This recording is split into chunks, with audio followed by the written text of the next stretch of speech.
Yun know, musta? So, feeling ko kailangan ko lang palitan yung ginagamit ko na hub sa MacBook.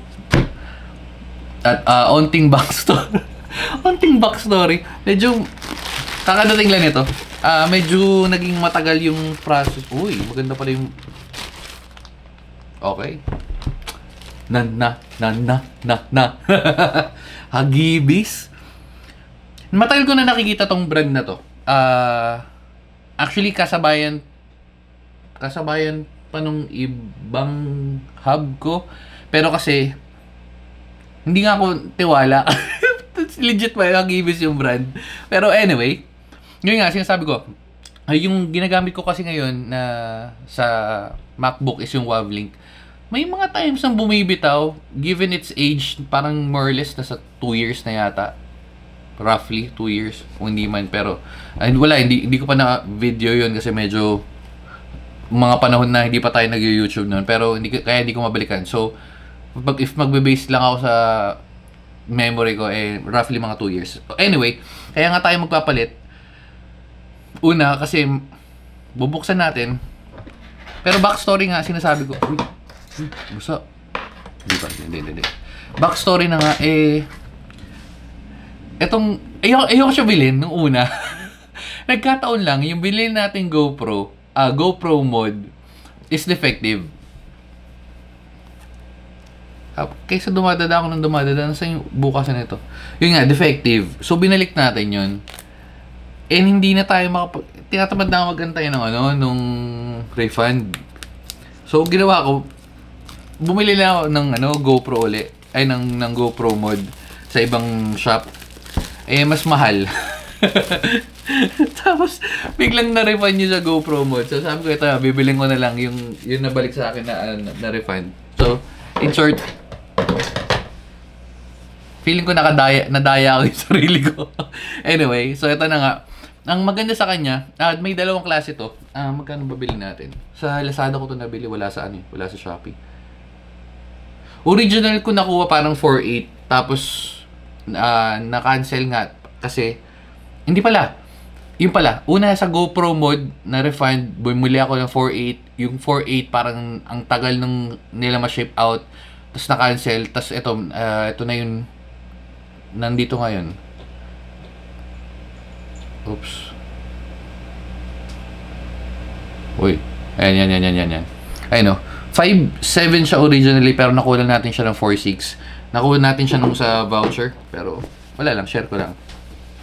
Okay. So yan, simple lang naman yung box niya. Ano na pala. Yan. Oops. Wala, ayaw mag-focus. Nangyari. Oops, yan. Yan. 1, 2, 3. Okay, hindi ko alam kung ba't di gumaganon-ganon. Wait. Okay. Hindi ko alam nagloko yan. Kit lens pa kasi yan. Pero, I mean, okay. Ginagawa niya naman yung trabaho niya na mag-video. So, all goods lang sa akin yan. Anyway, so yan na nga. Ang dami natin anyway for today's video. Dual display. Actually, dual display na rin naman yung ginagamit natin ngayon. Ang maganda dito is, ayan, USB 2.0. Dalawa na 3.0 niya. DPI. HDMI dalawa na host aux. Ang pinaka naging selling point niya sa akin is yung RJ45 niya is 2.5 na. Tsaka meron siyang SATA port, NVE SATA. So, kung yun sa mga MacBook nyo, katulad nung sa akin, maliit yung storage or yung space, very good stock. Lalo na kung binibit-bit nyo to. Oops. Ayun pa, isang maganda, magiging backup ko na yun. Pwede ko nang bit-bitin paglalabas. Okay. Ito yung unit mismo. Ano to? Okay. So, ito yung pag magsasaksakan ng SATA, no? O, yan. Ano itong isa?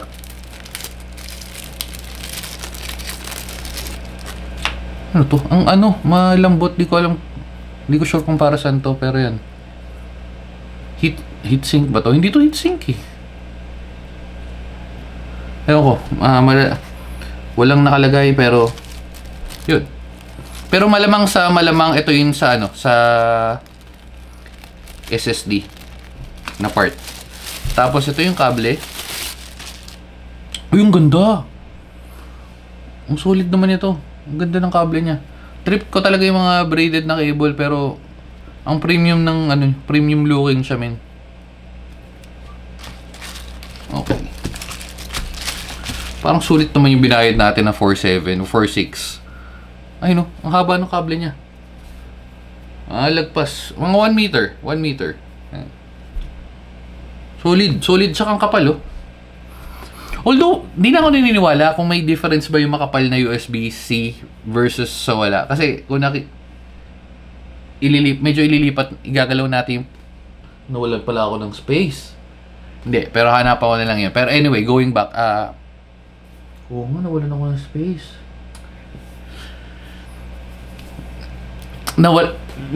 Nagbago yung plano ko. Inisip ko may space pa doon sa paglalagay ng laptop. Pero anyway, okay, wow, ganda. Check muna natin kasi may manual naman siya dito kung anong para saan yung isang pandig. Ayun nga, ayun na. Ito pala, ito na lang malamang dito. Ayun na, thermal. Ayun nga. Ayun na, para dun sa ano. Para sa SSD. Kailangan ko na ba siya ilagay kahit di ko gagamitin? Actually, mayroon naman tayong SSD na extra. Uy! Matatanggal. Yung sa Steam Deck natin. Pero kasi yan. So, open na natin. Ayun yung box. Napaka-solid ng box niya.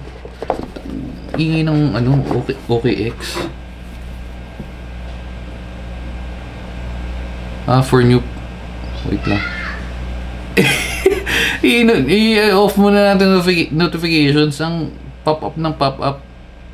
Yung sa mga new users kasi. Wait lang, sorry. Sorry. Ayan, okay na. Okay, all goods. Punta na tayo dito. Pati yung box niya. Ang ganda ng box. Actually, matatabi natin yan. Wow. Tingnan yung ganda. No? Next, kasi yung sa box, at saka nung bibilin ko siya, kung mapapansin nyo, yan. Medyo silver siya dito. Ayan, kahit dito silver eh. Pero, hindi siya mukhang silver. Parang dark something eh. Hindi siya, ang ganda, promise. Ayun, Ito yan, mas kita yung kulay sa ganyan. Ito, yan.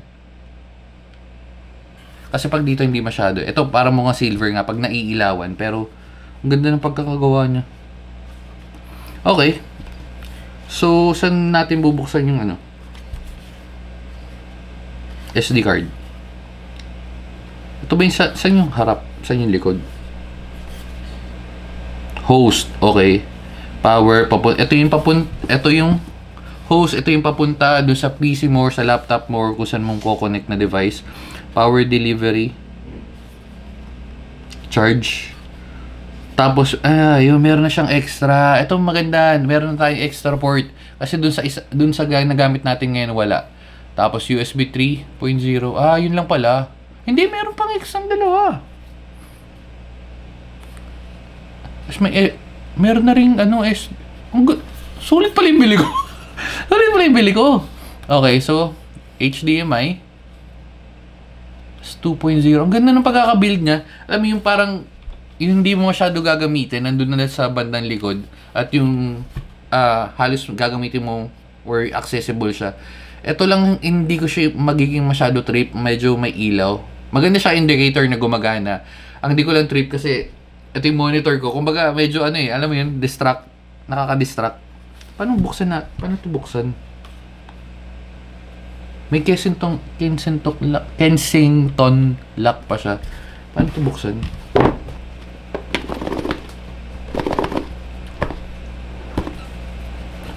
Ito yung ayaw mabuksan.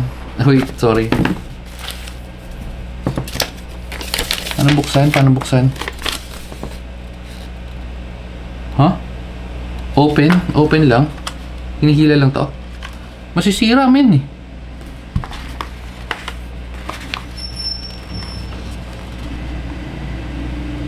Masisira. Hindi pa ito ni-slide. Ayun. Yun sa kabila nabuksan agad, pero ito hindi.